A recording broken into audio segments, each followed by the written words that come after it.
What? You're telling me after Talladega we have drama? What? Controversy? What? A bunch of wrecked race cars? Go figure. It's Cinco de Mayo, May 5th, 2014, coming up today on the Pit Pass. We'll take a look back at Denny Hamlin's win out of Talladega, Elliott Sadler's win, plus, guess what? Camping World back for a few more years. We'll give you the details. Plus, oh yeah, Clint Bowyer is also renewing. Plus, what happened to Dale Jr. and his bad Brad at it again? It's the Pit Pass on ARN. Get ready. Stay ready. Wrap in. And hold on. Stay ready. Stay ready. We're getting the green. Starting right Get ready. now. How we need to do it, boys. That was awesome. Yeah. We're either going to get them or we're going to wreck. I'm a little upset. Dude, I left the room. What the hell? Pisses me off so much. You have no idea. That was a bull. You never quit. This is how you're going to win a championship. You never quit. Therefore, we're going to keep scratching off that bucket list for you, buddy. Stay in it. Wide open. Come on. Come on, baby. Woo-hoo! How about that, boys?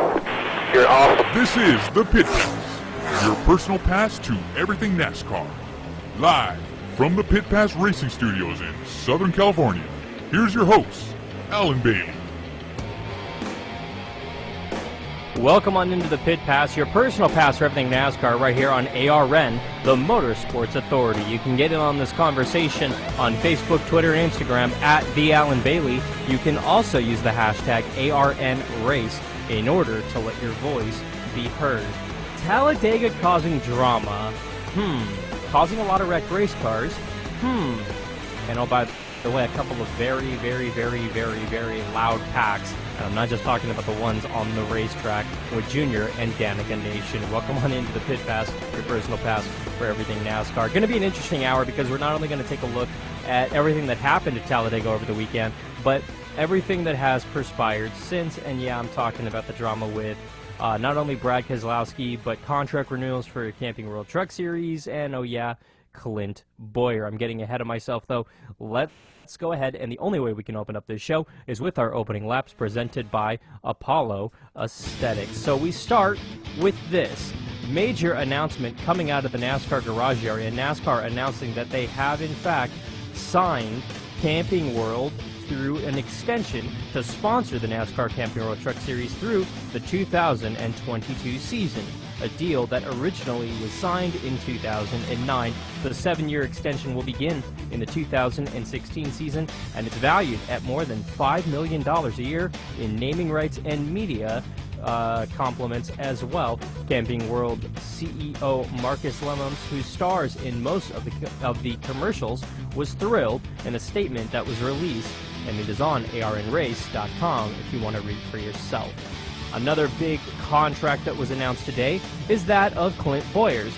Bowyer announcing with Michael Waltrip Racing that he has also signed an extension to drive that number 15 Toyota Camry for a few more years. Literally, that's what we know. It's a new season that will start. It's a new contract that will start in the 2015 season with sponsor 5 Hour Energy, also part of this extension deal, to be on the number 15 car for 24 NASCAR Sprint Cup Series races each year, starting in 2015. And also, Brian Patty is part of this extension as well, crew chief. And oh, by the way, the Bowyers announced on their Twitter account and that he and his wife Laura are expecting a baby, their first child. And keep in mind, they were just wed earlier this year. They didn't waste any time, did they? Huzzah! Congrats, guys. Also, in case you didn't hear, it was Denny Hamlin picking up the win in Talladega over the weekend. He was thrilled, but also talked about the love-hate relationship that he has with the racetrack afterward in Victory Lane. You forget all those things, and obviously gives you a clean slate for the rest of the summer to start over. So, we don't have to hit the panic button at this point. Now we can just focus on working on our program, doing whatever it takes to get ourselves in contention where we're a top 5 car every week. That's Denny Hamlin. That update brought to you by our friends at Apollo Aesthetics. Log on to apolloaesthetics.com in order to request a quote to build your brand new website today. It's apolloaesthetics.com. So a lot of interesting, I guess, feelings, thoughts, basically after the late race caution right there on the last lap that saw Denny Hamlin, who was pretty much in the lead on the backstretch when the caution flew. There was really no contest. It was Greg Biffle who was second, and he was a good half a car length to a car length off of him. There was no chance that this is a questionable finish of who won the race. But here's where we get to play the what-ifs. What if the caution didn't come out? What if they raced back to the line? What if Bowyer, Biffle, Allmendinger, what if all these guys got in a line, and what if they all got up there and started getting at it? Ooh, what would have happened? Ooh, would this guy have passed this guy? Who would have won the race? Ooh. If you talk to Clint Bowyer, Biffle, or Allmendinger, they all say, yeah, we had a run going. We were going to pass him, you know. NASCAR could have left the green, but they didn't, and we didn't pass him. So there you go. And pretty much that's what you heard post-race out at Talladega. Take a listen to Allmendinger, Biffle, and Bowyer after this one. I don't think I had anywhere to go, really. I was just going to run fifth to the line unless the outside line got a run. I was all right with it. I think the way the pack looked behind us, I don't think it would have really mattered coming to the checker. Maybe the guys up front battled a little bit and I got a run, but overall I'm happy with the finish. So again, there's your honesty right there. That was A.J. Allmendinger, and that's a little honesty right there for the Dinger. He said, well, I don't think I could have got anywhere. No, probably not, but who knows for sure. If you listen to Biffle, kind of a different story. There, and I'm thinking, oh, the caution's going to come out. We've got the white already. Do I make my move now? You know, because if you do, you're going to be 15th when you get back to the start-finish line. So I decided to wait, and I figured we were going to race back. And then the caution came out and killed us, you know, so I just did what I could do. NASCAR did the right thing. That right there was Greg Biffle, and yeah, it was one of those what are you going to do kind of things.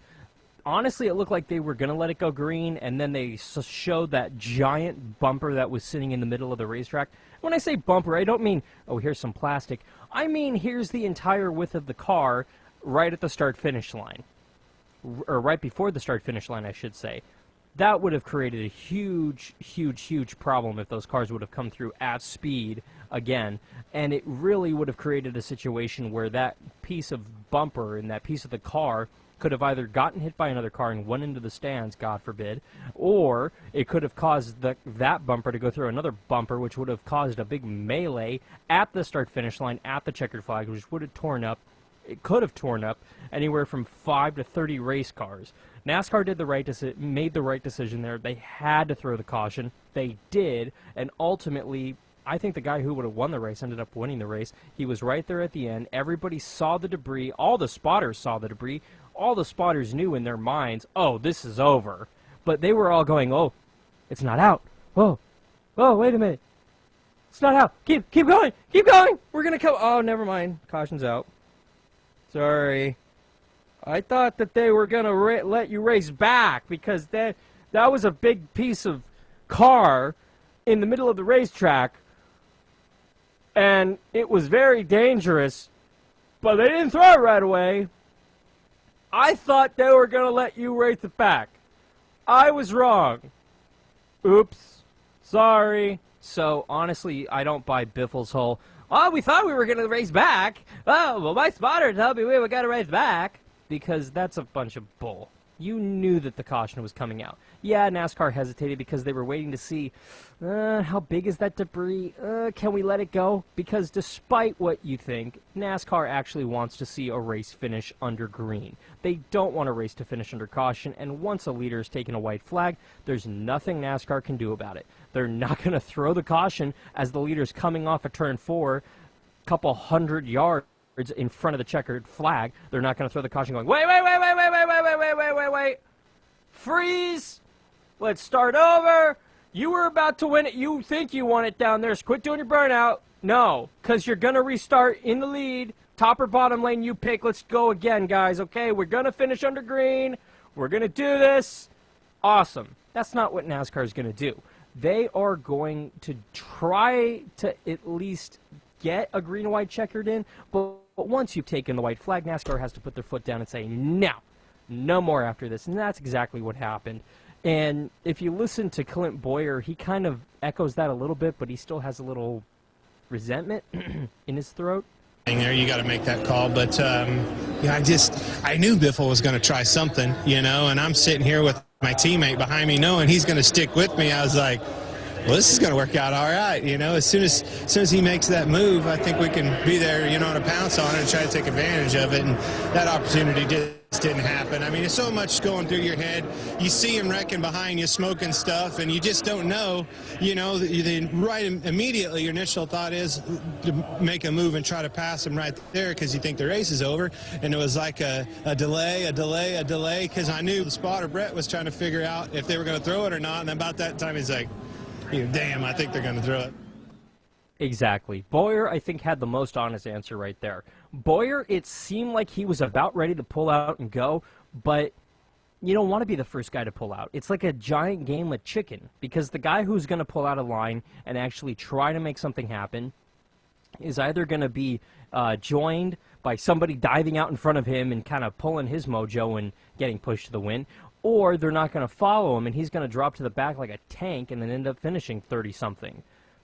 You're basically stuck at that point. You totally are. You're completely and totally stuck at that point. And it's Talladega. It's restrictor plate racing. That's racing. That's what you have to deal with. That's what we have to deal with whenever we talk about this kind of stuff. Yet at the same time, that doesn't mean we have to actually like it. I mean, frankly, I wish we could have seen drivers go out there more. I personally thought we would have seen more drivers at Talladega, especially taking more risks because of the new points format with the win it or lose it in order to get into the chase. Not the case, though, but Denny Hamlin securing his chase spot more or less highly unofficially, but it's still a very cool thing for Denny Hamlin to do. So what we'll do now is we'll take a break and talk about a couple of drivers that are just kind of piquing my interest a little bit.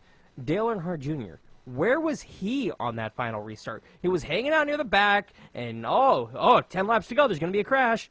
There was a crash, then another one after that, and then here comes Junebug, and then he lost. You couldn't tell where he went. He finished 26th on the day. Horrible. Dale. Dude, come on. We'll break it down. What happened? We'll hear from Dale, because trust me, this is an interesting discussion, excuse. I can't think of any other word to use for Dale and what he's saying here for why he's finishing 26th at Talladega on the lead lap than an excuse. And it very much sounds like an excuse, Dale. Get it together, man. I'm just saying. Plus, we'll talk about bad Brad Keselowski and how he might need to grow up and the whole championship demeanor might be over, and why Brad might just be the next Kurt Busch. And I don't mean the guy who's going to get fired and then go to a team and then another team and then another team and then be a hero. I mean the guy who might be NASCAR's new bad guy. Bad Brad might just be living up to the nickname. Yeah, we'll break it all down. Plus, we'll discuss Junior Nation versus Danica Nation. Who reigns supreme in NASCAR?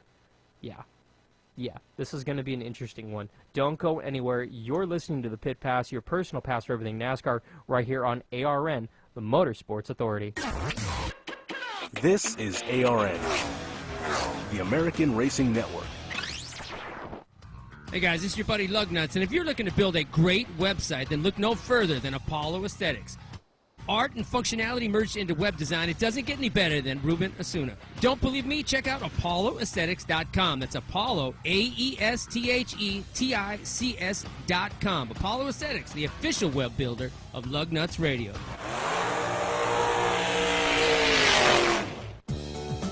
What is one NASCAR Unites wristband capable of doing? It can inspire a child to go farther in school. It can construct a brand new playground for kids who've never had one. It can introduce a child with a serious illness to his or her favorite NASCAR driver. I'm Tony Stewart. I wear my band to Unite for Kids.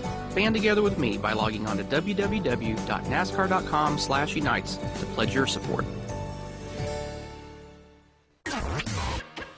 This is ARN, the American Racing Network. Live from the Pit Pass Racing Studios in Southern California. Once again, Alan Baby.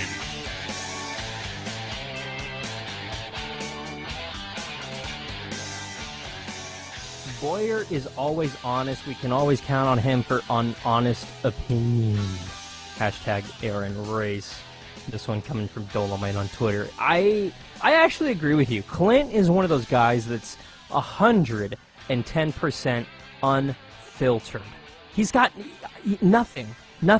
He's ADHD, and I'm not saying, oh, ADHD people, they have no filter. No, don't take it that way. He's ADHD, and even when he's on the prescribed medication that you're supposed to take when you're on ADHD, he's kind of random. And I say that in the most respectful way possible, but he's a guy who honestly just has energy built up. Even when he's tired, he's got some energy, and he just wants to speak his mind, and there's no filter there at all. If he thinks something, he's going to tell you what he thinks, and he's going to tell you what he feels. And there's absolutely no filter there, and I absolutely love the guy for that, because it's truly awesome in more ways than one, for at least for me from a media standpoint, because I get to go talk to him and actually get an honest answer and not pry it out of some of these other guys that I have to. Honestly, when you're interviewing drivers in general, or doing an interview period with anyone, let alone drivers, you have to kind of pry the layers away like an onion to try to get to the center of the answer and really what you want. Because honestly, some people are very guarded and some people don't want to tell you what they want to hear. Clint is so not like that. He's the guy who's honestly, you go up and be like, hey Clint, how's your day? Oh man, it sucked, but you know what? I'm living and life is great. Thanks, Clint. I feel better now. That was awesome. And that's literally the answer that I was looking for from Clint. He's the guy who will give you it straight like it is, no BS, but he'll still not really go ahead and rattle your cage, you know? Two people in the garage are very much like that. Tony Stewart and Clint Boyer, and they're both in that same category when it comes to getting answers out of them. You got to watch what you say, because with Stewart, he's a sneaky mother you-know-whatter, because he's a guy who you'll ask a question, then he'll just stare at you like you're an idiot, and then actually go, really? You're asking that question? Okay, and then say something sarcastic, and then stare at you until somebody else asks a question. He screws with people on an hourly basis, it seems, in the garage area, and he gets this weird, sick pleasure out of it. I don't know what the guy's deal is, but he enjoys it, and frankly, he's one of my favorite interviewers ever. Same with Clint. Clint does it in a more playful, lighthearted, good-placed kind of thing. Stewart just kind of does it maliciously. Both are hilarious in their own right, but one's a little softer and a little warmer, a little gentler, Clint, and Stewart's a little bit harsher and funnier. They're both good guys, though. Here's what was interesting, I thought. Denny Hamlin talking about his season up until this point, talking about missed opportunities, and I do agree with him, but I think he's being a little harsh on himself, especially after you just basically clinched your way into the 2014 chase, Denny. You know, kind of missed out on, some opportunities to have good finishes over this last month or so. I was honestly really looking forward to California. I felt like we had one of the best cars in practice, and didn't get to run that event. And after that, we've had some bad luck between Darlington and Richmond and Texas, where we were all, we were in top 10 contention, top 5 contention. And just, I made some pretty bad mistakes 2 weeks in a row, and then, obviously last week getting wrecked at the very end. But, those are momentum crushers. Those things can really bug you. And, I sent an email. We had an email chain with myself and Darian and Wheels talking about, we're willing to do whatever it takes to make this better, because it's very frustrating to run top 10 and top 5 all day. And we've been finishing right around 20th for 3 weeks in a row. So, that really can take its toll on the team. Morale can get down very easy when you run great for 480 miles and you blow it all away in the last 20. And so I was responsible for some of that and kind of take responsibility for it. Honestly, I don't know if that's the best morale booster there, Denny. I mean, Keep in mind, the guy just won Talladega, a racetrack that he's never won on, at a particular type of racetrack, a super speedway that he's never won on. And he goes into the media center, and what does he talk about? Well, you know, I never, you know, I think we wasted a lot of opportunities. I think we've had good runs here, but ultimately we have to capitalize on this stuff. We're working on stuff. We're not having good runs. We're so negative. I'm Denny Hamlin. I'm a robot. I want to be negative. Negative Nancy. Man.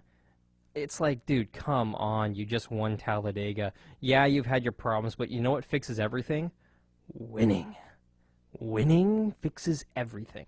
I don't care what sport it is. I don't care what business it is. When you win, when you succeed at something, that fixes all problems. The fact that he wants to just go ahead and be negative in the media center, and yeah, I mean, there was some positive things in there too, but ultimately he's just had a negative attitude. It's just very, I don't know, bad for the team. It's horrible for the team, actually. It's just weird, frankly. It's weird that he was that negative that quickly after the whole ordeal. I don't know. I can't get my head around Denny Hamlin. Here is Denny, and here is Denny's deal in a nutshell. He basically almost won a championship a handful of years ago against the greatest championship driver of our generation. I'm talking about Jimmy Johnson. Whether or not you actually want to call him that, it's your problem. I'm calling him that. I'm saying that. He got defeated by a great champion, and somebody who's with a team that have mastered how to win a chase under the old format, not this new one that we're currently under. And then he literally went into depression. I mean it. He went into depression. He saw psychologists, multiple psychologists, and actually was on medication from what I'm hearing. I can't confirm, Joe Gibbs has not confirmed this, Denny Hamlin has not confirmed this, but I heard that he was on medication for it. Which is a thing. It's antidepressants. NASCAR allows it if it's prescribed by a doctor. It doesn't affect your driving, so don't turn it into something it's not. But Denny never really got over that, ever. Last season, he came into the season really ramped up, really ready to go, and then they went down to Fontana, and he got his wreck in Fontana and pretty much went into depression. You fast forward to November 2013, a few months ago, and Denny ended up winning at Homestead, and everybody went, he's back! Denny's back! He's not depressed anymore! He's happy! He's a championship contender again! Yay! But really, guess what? We're back here in 2014, and the fact that the guy just won Talladega, and then in the media center was saying, we had a lot of opportunities slip through our hands. I was the fastest driver. I had a lot of races. We didn't capitalize on it. Dude, enjoy the moment, okay? You can be serious. You could be stern today, Monday, okay? The day after your win. The fact is, yesterday you won Talladega, okay? You basically qualified for the chase. And in the media center, he's talking about how he's low in the points and how he's not capitalized on wins, and how they need to work on stuff, and how they're struggling to work on stuff, and how they're working on stuff, but they don't know what they're doing, and da da da da da da da da da. Why don't you just go ahead and just go ahead and drive a tack into everybody's toe on that team, huh? How about into their face? Just get a tack hammer and just tack a tack into everybody's face. That's exactly what you just did to your team, Denny. That's exactly what you did to your fans, Denny. How are they supposed to stand behind you? How are your fans supposed to stand behind you? If you're in the media center going, we had a good win today, but I didn't win all these other races that I tried to win, and I can't get over it, and we're working on stuff, and I can't figure out what's wrong, and we're working really hard, but we can't get it going, and it's frustrating, and man. Denny, shut up, dude. Seriously. Get over it. You won Talladega. You're in the chase. It doesn't matter what you do. You can almost literally go out there and wreck every single week from here to the chase and still make it. And you can, as soon as you get to that first race, start winning again. And guess what? You could win the title. You could win it all, Denny. Think about it. Here's something you have to think about. Here's the approach that Chad Knaus and Jimmy Johnson have taken on their teams. Once you had a bad weekend, you go at home, you talk about it for a brief time, figure out what you did wrong, learn from it, move on. Chad Knaus has already forgotten about Talladega. That is a fact. It is almost 4:30 here on the West Coast. It's 7:30 in the East. Chad, probably not, has already gone home for the day from Hendrick Motorsports. I can guarantee you, he's forgotten all about Talladega. He's thinking about this coming weekend in Kansas. He's thinking, what can I do better in Kansas on Saturday? I've only got a few days to go. What can I change in that car? What can I do to that 48 car to make it better? That's Chad's thought process at this exact moment. Period. I don't care if he's at the race shop. I don't care if he's driving home. I don't care if he's home 3 beers in. He's thinking about what he can do for Kansas. Okay? And guess what? A week from today, on the 12th of May, after Mother's Day and after Kansas is in the books, you know what he's going to think? What can I do for the All-Star race? I don't have to make the truck leave early because it's right next door, so I have more time. What can I do to make it better? What can I do? I have all this extra time. Experiments? What do I do? That's what he's thinking. And that's what every crew chief needs to do. That's what most crew chiefs do. But what exactly Denny Hamlin and his crew on the 11 team and Darian Grubb and J.D. Gibbs, what they do is up to them. I mean, I think they linger on the past a little too much, especially when you're listening to Denny Hamlin after the race. I don't know. I really don't know. It's sounding very negative, for lack of a better term. Heck, listen to Denny Hamlin here talking about how their cars and their setups have been really bad at other racetracks earlier this season. Come on. You know, kind of been preaching and beating up, how we are on all the other racetracks. Coming to this racetrack, you know that it's an equalizer and you've got as good a shot as anyone. So you've got to take advantage of these moments and these type of racetracks when you feel like you're a little bit off on the others. And so we were able to do that today, and now it buys us some time to get our program where it needs to be for September when it really counts. Yes and no. That is such a 50-50 answer, because on some points, you look at Denny's program and Joe Gibbs Racing as a whole, they're off. There's no denying it. Yes, you have Kyle Busch and Denny Hamlin that both have wins, but Kenseth has been nowhere near the caliber that he was a year ago. That program as a whole is struggling, despite what you think with the 2 wins. Those 2 wins are a little misleading, but they truly do need to work on things at Joe Gibbs Racing right now. Yes, that is for sure. Nobody's saying that that's not the case, Denny. But you look at the program overall, it's not horrible. Denny leads you to believe that it's a horrible program and that their cars are just horrible. The fact of the matter is, I give him credit for his honesty, but at the same time, don't pour salt in the wounds to your race team. Build on this. Use this as the foundation to rebuild your 2014 season. Kyle Busch and Denny Hamlin are guys that can go out there and throw everything but the kitchen sink at that race car, including their crew chiefs, and just try anything. Because now their mission is twofold. They have to get their car and their program back on track while simultaneously trying things to help get Matt Kenseth into the chase. Kenseth will probably get himself into the chase either by points or by picking up a win sometime between now and the chase, but as a teammate for somebody who's already qualified for the chase, you have to go out there and at least try to boost him up in the points and into the chase. That's your goal. And if Denny Hamlin can do it, great. And if not, he's just going to be the Debbie Downer that we all think he is. We'll see. We'll see. Well, go ahead and we'll take a break here. At the Alan Bailey is the Facebook, Twitter, and Instagram account. Use the hashtag ARNRace in order to get in on this conversation. When we come back, we'll go ahead and take a look at Dale Earnhardt Jr.'s day at Talladega. Plus, we'll take a look at Junior Nation versus Danica Nation. Which one is better? Plus, Bad Brad. Is he the new bad boy of the garage with his bad decisions on Sunday? Plus, is Jimmy Johnson having a bad year?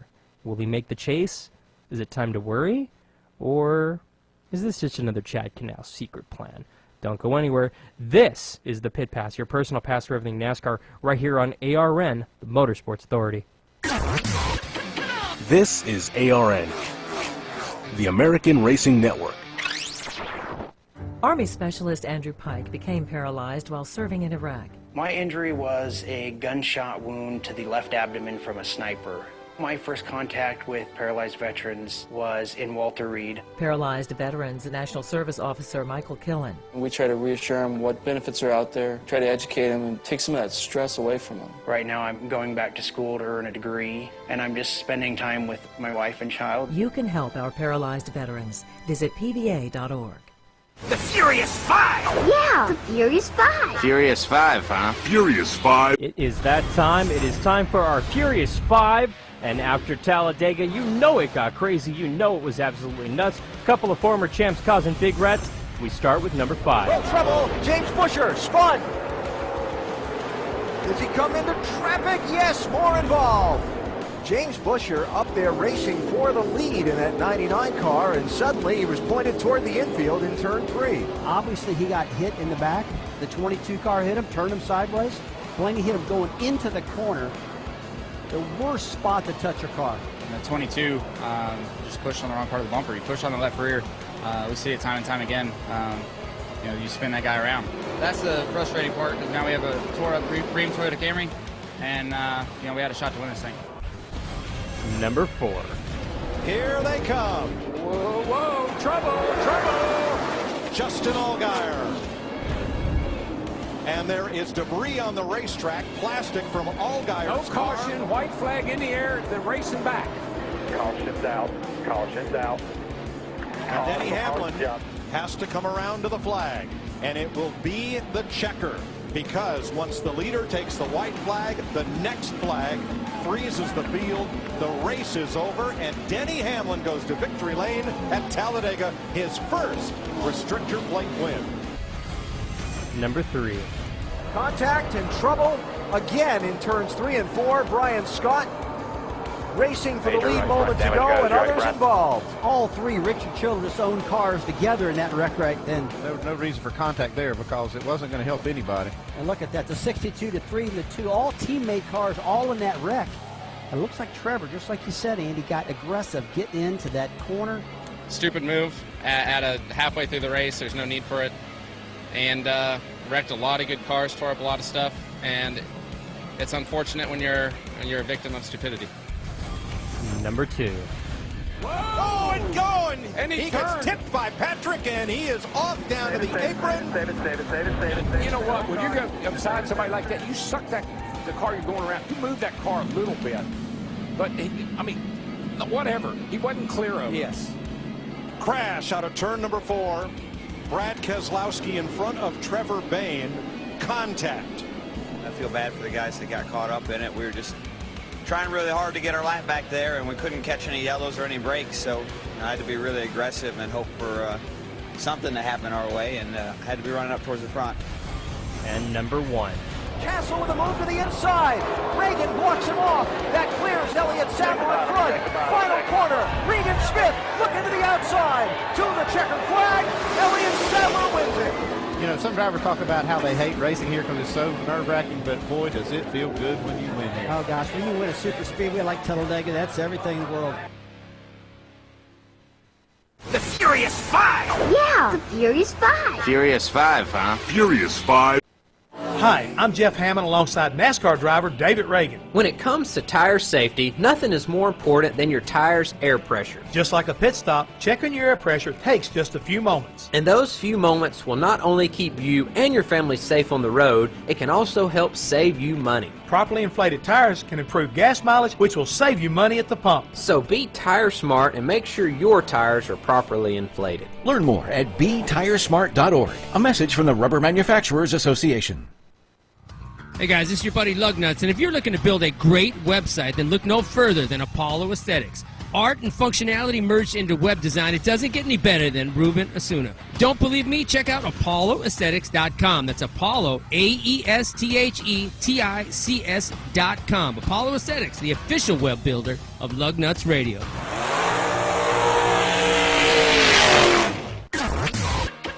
This is ARN, the American Racing Network. Live from the Pit Pass Racing Studios in Southern California. Once again, Alan Bailey.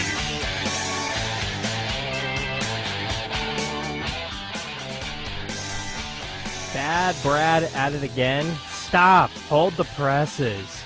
Hashtag, no, really, is this news?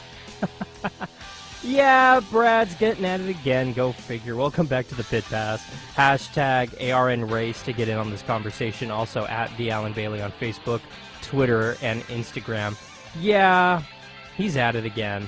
Honestly, I have no idea what the guy was thinking, so don't honestly ask me and expect a semi-intelligent response, because I have no idea. I truly don't. You look at it, Brad on lap 14 got spun out by Danica Patrick, or came across the nose of Danica Patrick, depending on who you were asking. To me, from where I was sitting, Brad came down. He wasn't cleared. Patrick might have come up a little bit, but it was one of those, Patrick came up, Brad came down a little, and they both met in the middle, and then he drove back up onto the racetrack, narrowly dodged and ducked a bunch of race cars, and then went back into the grass. Granted, you can't control your car at those speeds, but Brad could have done something on there. Then you look at it, Brad's just kind of lingering near the front, and he's several laps down. He's trying to get his laps back. 51 laps to go. He's in front of Boyer, or Bain in the middle, spins out on his own and takes out a bunch of cars, including a bunch of championship drivers. You have Jeff Gordon, you had the 20, you had the 14, the 33, the 26, the 7, all taken out in this wreck. I mean, you had Jimmy Johnson get by, you had the 4-time champ, Kenseth, you had basically Keselowski and Stewart all in this one. Look at how many championships there are there. 6, 4, 3, and 2 apiece there. Or 1 apiece there. It's a lot of championship drivers right there that just got taken out by a car that was really several laps down that had no chance and no right to be up there. I mean, I'm all for racing to get your lap back, and then with 14 to go, you had Jimmy Johnson spin on his own and take out the 22, the 41, the 34, the 95. I mean, it was stupidity among these drivers. And I don't mean, oh, these guys are idiots. Stupid Jimmy Johnson, he had a tire go down. That was a tire going down, granted. But it was caused by basically a car that was ill put together after the crash. So shame on you, Chad Canals in 4018, for doing a piss poor job on that 48 car, because honestly, Talladega is not one of those places you want to see basically piss poor jobs putting cars back together. 5 to go, you had the 99 get around, which ultimately set up a green-white checkered, ultimately not into overdrive though, just a green-white checkered. And then, honestly, you know what happened from there. Hard hit there, however, for the 99 and for the 31 of Newman there. And then on that final restart, it was Stewart on the, it was Kevin Harvick on the outside, who just couldn't get a drafting partner sorted out. Denny Hamlin, who took the white flag, and we saw a wreck at the start-finish line, getting the white flag. going down turns 1 and 2, you're thinking, when's it coming out, when's it coming out? And there it was, just as they were about halfway down the backstretch. Denny Hamlin easily coasting to victory lane. He just had to drive it around. They were tight on fuel. He was running down on the apron, but he made it. He did have enough fuel in the car to do a burnout and to drive it into victory lane under his own power. So clearly he did a good job. It was Hamlin, Biffle, Boyer, Vickers, Allmendinger, your top 5, followed by Menard, Harvick, Kane, Larson, and Stenhouse in the top 10. Good run for Allmendinger and for Larson right there, rookies. Same thing with Paul Menard and with Brian Vickers. Good, strong showing for them. Lots of Chevys just inside the top 10, a couple of Fords, and 3 Toyotas in the top 4. So not too bad right there, showing for Joe Gibbs Racing and for Toyota right there. But it brings up the question, what exactly, and I'm being serious here, what exactly was going through the mind of of Brad Keselowski right there? Keselowski chimed in, and so did the drivers that it affected. Listen in to what Brad Keselowski had to say following that final wreck. Bad for the guys that got caught up in it. We were just trying really hard to get our lap back there, and we couldn't catch any yellows or any breaks, so I had to be really aggressive and hope for something to happen our way, and I had to be running up towards the front. So, I feel bad that we got cars tore up and that we were laps down when we did it, but, we're trying to race too, and it just didn't work out for us. Just a long day with the Miller Lite Ford. Now, correct me if I'm wrong, but does it sound like he's rolling his eyes through that entire interview? Does it sound like he's being held with a gun against his head, being force-fed? You have to say this, Brad. You have to apologize. He sounds like a 5-year-old kid who broke a window with a baseball, and basically his parents led him to the neighbor's house and kind of held him by the ear to the front door and made him apologize. That's what it sounds like to me. Take a listen again, and you tell me you don't hear a 5-year-old apologizing for something that they know is wrong, that they don't want to apologize for because they're being stupid. Bad for the guys that got caught up in it. We were just trying really hard to get our lap back there, and we couldn't catch any yellows or any breaks, so I had to be really aggressive and hope for something to happen our way, and I had to be running up towards the front. So, I feel bad that we got cars tore up and that we were laps down when we did it, but, we're trying to race too, and it just didn't work out for us. Just a long day with the Miller Lite Ford. No. I hear a 5-year-old every time I listen to that clip. Brad, you had a bad day, okay? You made a stupid decision, period, and it caused you to wreck a race car. You were already locked into the chase, so you shouldn't have been out there. Here's my theory. NASCAR should implement a new rule. If you've locked yourself into the chase and if you're involved in an on-track incident like the one that Brad Keselowski was on with Danica Patrick very early on into the race, park your car. You're done. Period. He has no reason to be out there to collect points. That part of our history is very much over. You don't need to go out there and salvage every point you can, because ultimately, as long as you have a win, as long as you're locked in, it doesn't matter. Period. I think NASCAR should exercise that immediately to keep bad Brad and other stupid-ass decisions from being made out on the racetrack, because it ultimately led to a bunch of drivers just totaling great race cars for no apparent reason. And it's absolutely and completely ridiculous. There's absolutely no need for it. None. None whatsoever. On that note, I want to hear from the other drivers here, but I want to let you listen to Brad again. You know what? No, I don't. I'm sick of hearing Brad. We won't listen to Brad again because I'm sick of it. Instead, we'll listen to the other drivers and what they thought about Brad's decision right there to go ahead and exercise his right to race for nothing and cause a wreck for no reason. Take a listen. I didn't realize there's so many laps down. I'm really not sure what the strategy was or what exactly, or where he was trying to get to there. But he was driving real aggressive to try to get back to the front, I guess, to try to get a lap back. And, I was in that lane, and he was doing a good job of moving the lane, and then just, didn't make it. Jeff Gordon. I know the two had something to do with it. He was, laps down, and I don't know what he was doing, but obviously thinking that was going to be the way to get his lap back, and all that did was get him and a bunch of other cars wrecked. But I don't know, if somebody else didn't give him much room or what was that. I just saw him going from one lane to another. Yeah. I mean, Brad was all over the place. He truly was. Jimmy, I'm not upset at because, honestly, he had a legitimate problem.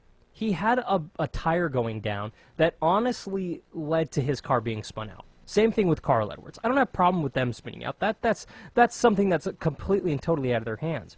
Brad, on the other hand, he was driving a car that was very, very damaged that, frankly, I'm surprised kept up. It should not have kept up in the draft. It was probably holding up the draft, as it clearly was with Trevor Bayne. Trevor Bayne in the number 21 Ford never made contact with Brad Keselowski when they were drafting. And Brad spun out on his own in front of him, and then they were involved in the big one. It was stupidly avoidable. And Keselowski, even though he should have pulled over and let the whole pack go by and just ride around in the back of the pack like every other lap-down car does, decided not to do that, and he caused a big wreck. Completely and totally stupid. And in the garage area, Brad's apologies are becoming more and more pathetic and more diluted as time goes on. Heck, you go back a week ago to Richmond, and guess what? Guess what we're talking about? Guess what's going on? Brad is complaining that Matt Kenseth was racing him too hard. Keep in mind, they were racing for the win with less than 5 laps to go. You're right. I should have let you go, Brad. What was I thinking? How dare I? I should have let you pass me for the win and not made an attempt to win this race for my own, Brad. You're right. My bad. I'll let you win the race next time. That's what Brad Keselowski honestly expected from Matt Kenseth. Come on. Really? Really, Brad? Really? And this week, he goes out there and basically does a 180 of that. He doesn't get out of the way. He just stays there like a giant Brad billboard. I'm Keselowski. Boom. He thinks he's like that Jimmy Johnson in those Lowe's commercials. I'm Brad Keselowski. Crash. I'm Brad Keselowski. Crash. Keselowski. Crash. Keselowski. Crash. Crash. You can't spell crash without Keselowski. Period. I mean, come on, Brad. You're a championship driver. Act like it, man. Quit being the bad guy of NASCAR. But you know what? We haven't had a bad guy in NASCAR for a little while now, so go ahead. Be the bad guy. See if I care.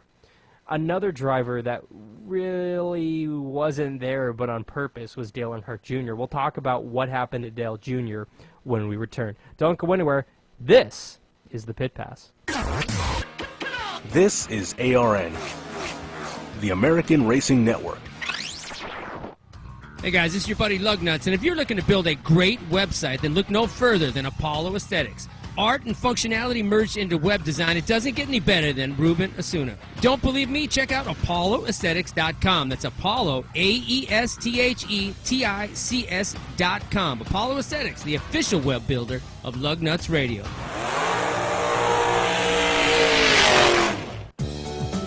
What is one NASCAR Unites wristband capable of doing?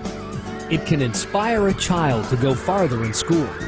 It can construct a brand new playground for kids who've never had one. It can introduce a child with a serious illness to his or her favorite NASCAR driver. I'm Tony Stewart. I wear my band to Unite for Kids.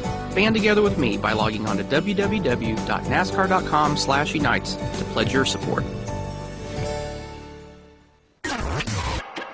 This is ARN, the American Racing Network. Well, let's get inside these drivers' heads and let's get radioactive from Talladega. We start with number 5. 2 into the middle, 20 still with you. We're middle in line. Oh, really? I was looking in my mirror. I was trying to slot in between the 2 and the 24. We got to remember, this is going to be a long, long race. Number 4. Jimmy, you do have your helmet band, the seat band, and all that stuff on, correct? Yeah, body temp is fine. It's just it's hot as on my foot. The fan fits 8 inches up my leg. I need something down on my foot when it's held wide open. Number 3. Still inside, tie behind you? You just lost it. I wasn't even close to him. He just spun. Too far. Now he's... I don't know if I got a flat or what, but it just came around in. Really good thing Super Brad was up there around 6 laps down and wrecked the field. Number 2. Got a hell of a seat for the next crash, don't I? Wrecked pretty good there, guys. 48, just lost it by itself. Took about 5 cars down. Number 1. They're wrecking behind you. They keep digging, keep digging. Caution is out. There is debris here on the front. Is that it? Just make sure you get it back up to the start finish line, bud. Can't believe it. Awesome job, guys. We've come a long way on these super speedways.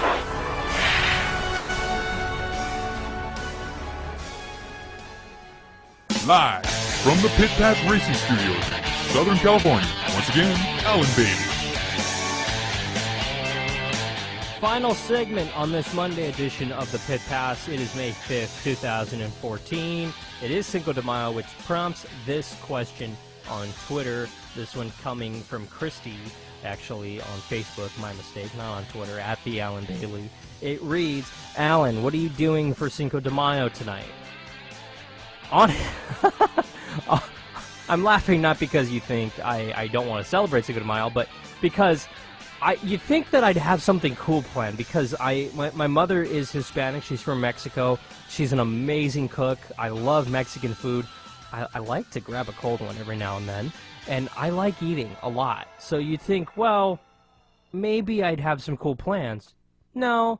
Tonight, as soon as I get off the air, I'm going to head home, and one of the joys of the sun setting around 7, 8 o'clock at night here in Southern California is that it stays warm that late, and we've been going through a bit of a heat wave here in California, and I'm going to go home and wash my pup, my dog. He's in much need of a bath, and I'm going to go home as soon as I'm off the air here, and I'm going to give him a bath, and I'm going to then I'm gonna have him just relax in the house and just enjoy being clean, and I'm gonna take all of his beddings and such, and I'm gonna wash him. Period. That's my plans. I might grab a taco or burrito or something somewhere, but that's the extent of my Cinco de Mayo celebration. Now, if this was a Saturday, game over. But it's not. It's Monday, and I have work in the morning, and I have this coming up on Wednesday, so there's only so much that I could do, Timing. Thanks, Cinco de Mayo. Thanks, calendar, for that horrible timing on Cinco de Mayo. How dare you put Cinco de Mayo on a weekend? I'm just saying. Come on, a weekend. Work with me. On that note, looking here at some of the news and notes here. Want to talk about Dale Earnhardt Jr. actually during this last segment. Dale Earnhardt Jr. in that race, he had a great approach, and I really, really, really like this approach for a driver at Talladega and Daytona, but it works a bit better at Talladega. You look at Dale Jr., he was riding in the back, 30th on back. He predicted that with about 10 laps to go or so that we would see a big crash. He was right. With about 12 laps to go, we saw a crash. Yeah, go figure. And then we saw one with about 5 laps to go. Junior didn't predict that one, but he wasn't that far off. Typically, we do see a couple of crashes, or at least one crash, within 10 laps to go. That's when everybody starts to get desperate. That's when everybody's making moves. Fatigue starts setting in after the long day. 188 laps starts to take its toll after about 170, trust me. And these guys were all starting to feel it inside those race cars. Jimmy Johnson was burning his toes literally the entire race because of something, a malfunction in the pan or in the heating shield, something. So he was feeling the heat. And it's when all these problems just start to occur. Junior avoided all these crashes and everything, had a great-looking 88 Chevy SS, and was just on the high side, and he was going. But then all of a sudden, in the middle of that last run, right before that last caution came out, the 98 car jumped out in front of Junior and killed the momentum. And no, it's not saying that that car ruined his chances, because Junior fell back and he was riding in the back and finished 26th on the day. And Junior had this to say after the race, bit of an interesting diagnosis of his day and everything that happened. It's Dale Earnhardt Jr. post-race out at Talladega. We come down pit road, get up a lot of spots, and just risking getting up in there and getting boxed in and getting in a crash just wasn't worth it to me. So we tried at the end there to get a line on the outside, but we got the 99 jumped up there and killed the outside line, and we just didn't have anywhere else to go. Bottom line was full of race cars. It's hard to drive up through there. The track's 3 wide forever, and they're going to crash, and I can't afford to wreck anymore here, so you just kind of got to pick your battles, and I felt like that we were better off not getting in the wreck, trying to stay back there, and if we had an opportunity to get a run, we took it, but that one we had just got blocked by 98, and you're not going to get another run. He said something extraordinarily interesting to me during that interview that makes it stand out a little bit more than the rest. I'm going to rewind it a little bit here and just listen into what Dale Earnhardt Jr. says right here in this interview. And you tell me he's not driving with little caution at Talladega and Daytona. Take a listen to Dale Earnhardt Jr. post-race here one more time. More here, so you just kind of got to, pick your battles, and I can't afford to wreck anymore here. So. He said it right there. I can't afford to wreck here anymore. What does he mean by that? Take a listen one more time. They're going to crash, and I can't afford to wreck anymore here, so you just kind of got to, pick your battles, and I felt like that we were better off, not getting in the wreck, trying to stay back there, and if we had an opportunity to get a run, we took it, but that one we had just got blocked by 98, and you're not going to get another run. He's driving scared at Talladega and Daytona. You can't tell me he's not. He's avoiding these crashes. Why? You're thinking, well, it's Dale Earnhardt Jr. Why is he doing this? Remember how he had those head injuries a year ago or so? Remember that? Remember how he had to sit out a couple of races? Remember that? Remember how he had a crash and had a concussion? It went undiagnosed. He got into another crash and then had another concussion, and that one did get diagnosed, and he sat out a few races. And remember how he had to have a couple of relief drivers in that 88 car? Yeah. He doesn't want to die. That's what's going on right now. He's had a couple of concussions, and he knows he can get another one. And no, I'm not saying we have a problem with concussions in NASCAR. I'm not saying that at all. I'm saying that Dale Earnhardt Jr. has taken some very violent hits, and they've affected him, and now he's concerned about his health. I'm no doctor, but if you've had 2 concussions, and within a year, 2 years later, you have another one, that can't be good for your health. That's just common sense. I am not a doctor. I'm not a health profession in any way. I'm a reporter. I talk for a living, and I can tell you, that's unhealthy. That ain't right. So he's avoiding these crashes because he's scared. Ultimately, it's affecting his decisions on the racetrack. He decided not to get in there and mix everything up earlier in the race to try to wait, and normally that works, but I think he waited too long. He got up there, he lost a run, and then just kind of faded back. I think he gave up. I think he honestly could have gotten back up there. I think he could have made another valiant run towards the front, but decided not to. Why is that? Why should he? He has basically no reason to do that. He's a guy who's already qualified for the chase, and he is in, more or less. He doesn't need to go up there and win Talladega. He doesn't. He doesn't need to get another hit to his head and put him out of the car for several weeks. That's what could have happened. It very well could have happened. I don't know. I'm not saying that these drivers are having concussions left and right, but Dale Earnhardt Jr. hit his first concussion. The second concussion was just too severe for him to hide. So it makes me think Carl Edwards, all these other guys that took hits over the weekend, are they hiding injuries? They're sore today on a Monday, the day after the race, but Tuesday, Wednesday, Thursday rolls around. Are they still going to be sore? Would they sit out those races, or would they just keep going and pretend nothing is wrong? It's a very interesting question, and it's something that we're definitely going to discuss more about.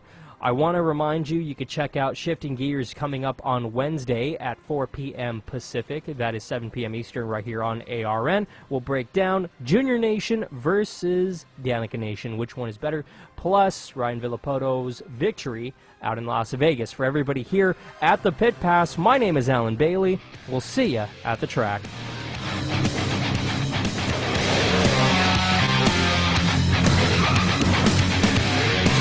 1,000ths of a second he beat Boyd. We're going head to head. Can you handle it? I believe